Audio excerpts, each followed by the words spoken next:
Ouais, salut les troisièmes, je vous envoie une petite vidéo sur la suite du cours sur les équations. Euh, bon, je vais fonctionner comme ça jusqu'à la fin, avec des petites vidéos, mais je vous donnerai la référence dans le manuel, puisque là, on est arrivé dans la partie du cours de troisième. Je vais vous parler d'équations du second degré, et notamment d'équations produit nul. Alors, je vais vous envoyer deux petites vidéos, une qui explique ce que c'est qu'une équation produit nul, et ce que c'est qu'une équation du second degré. Et puis après, je t'envoie un exercice type pour te montrer comment on fait pour en résoudre une. Et puis on fera quelques exercices d'entraînement là encore pendant quelques jours. Voilà, donc alors, une différence entre second degré et premier degré. Tu te rappelles, tu as fait des équations, je t'en ai envoyé, il y en avait où il y avait des parenthèses, il y en avait où il n'y avait pas de parenthèses. Hein, on a résolu ce type d'équation-là, toute simple, hein, 3x plus 1 égale 2x moins 7 par exemple. Okay. Je rappelle à tout le monde ce que c'est que le but d'une équation. Le but d'une équation, c'est de réussir à trouver la valeur de x pour que le calcul de gauche donne le même résultat que le calcul de droite.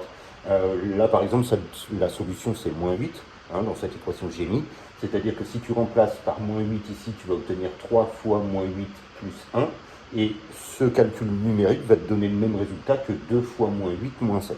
Bon, c'est ce qu'on a travaillé ensemble. Alors pourquoi ça, on appelait ça une équation du premier degré? Tout simplement parce que le x, je vous l'avais déjà dit en classe, il est élevé à la puissance 1, et donc on appelle ça une équation du premier degré. Pourquoi il est élevé à la puissance 1? Parce que x puissance 1, c'est la même chose que x tout seul, alors que x au carré, tu sais bien, c'est x fois x. X puissance 3, c'est x fois x, etc. Donc ça, c'est une équation du premier degré. Si maintenant je mets une équation du second degré, il va donc y avoir du x au carré dans les deux expressions littérales. Si par exemple je mets une équation du type 2x au carré plus 3 égale moins 2, cette fois-ci, ça c'est une équation du second degré. Une équation du second degré, je répète, parce que ici il y a x fois x. Alors, une équation du second degré, c'est plus compliqué à résoudre, notamment au lycée, mais en troisième, on aborde des équations du second degré qui sont très simples, qu'on appelle équation produit nul. Je vais t'expliquer tout de suite ce que c'est qu'une équation produit nul. Donc cette équation-là, c'est pas ce type d'équation qu'on va résoudre en troisième, parce qu'elle est compliquée. Nous, on va résoudre des équations qu'on appelle équations produit nul. Alors j'en ai une au tableau, et je vous explique pourquoi en réalité c'est du second degré, et pourquoi ça s'appelle équation produit nul. Alors, une équation de produit nul, ça a cette forme-là. C'est la multiplication de deux expressions.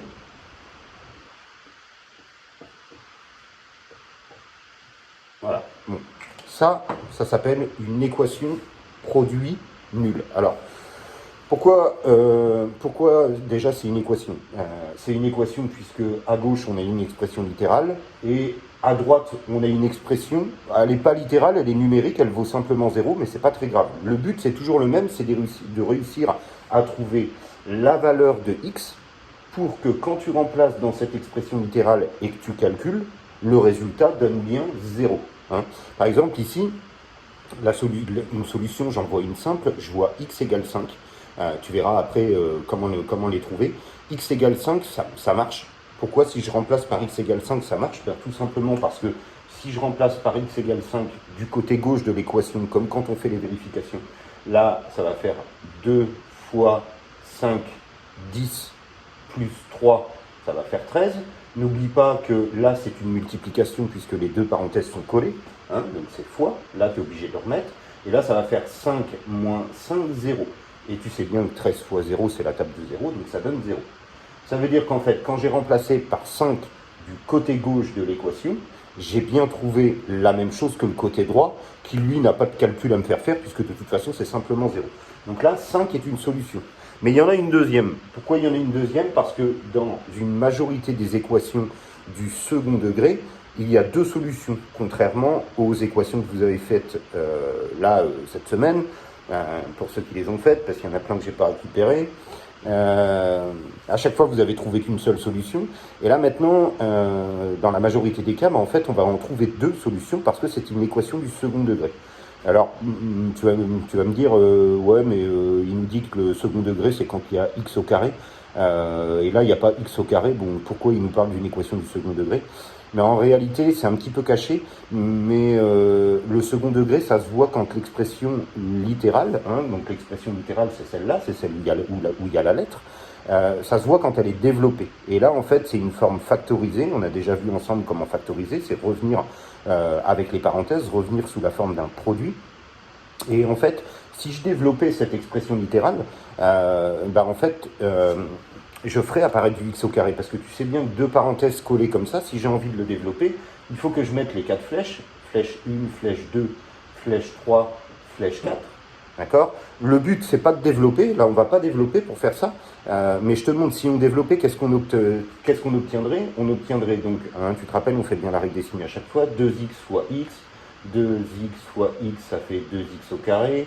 Après, 2x fois moins 5, hein, donc plus par moins, moins, hop, etc., etc., je ne le fais pas, égale 0. Et là, en fait, si on avait développé cette expression littérale, en fait, on obtiendrait du x au carré. Et on voit bien qu'en réalité, c'est une équation du second degré. Mais dans la forme factorisée, on ne le voit pas. Mais on le sait. Si on développe cette expression en mettant les 4 flèches, on va obtenir du x au carré, et donc on va obtenir une équation du second degré. Hein, donc ça s'appelle bien une équation du second degré. Pourquoi elle s'appelle équation produit nul?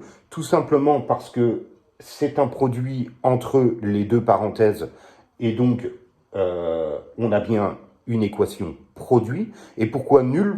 Parce que quelque chose de nul, c'est quelque chose qui est égal à 0.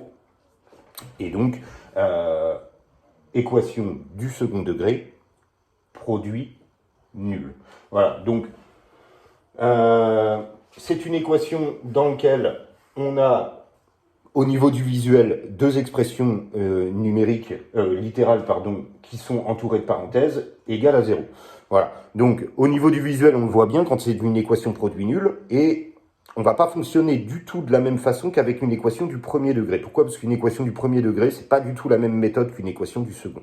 Hein, dans une équation du premier degré, on l'a déjà vu, on choisit de quel côté on met les x, on choisit de quel côté on met les nombres, et puis on essaye de terminer jusqu'à temps que x soit tout seul, exactement comme vous avez fait dans les exercices d'avant. Du second degré, c'est pas la même chose. Hein. La technique est différente, notamment pour une équation produit nul. Donc là, je ferme, je te mets un petit exemple d'une équation produit nul dans une seconde vidéo. Je te montre comment je fais pour trouver les deux solutions. Des fois, il n'y en aura qu'une, tu verras, mais ça sera un cas spécial. Hein. Tu regardes comment je fais pour en résoudre une, et ça te permettra d'effectuer les exercices que je vais t'envoyer. Voilà, tout de suite.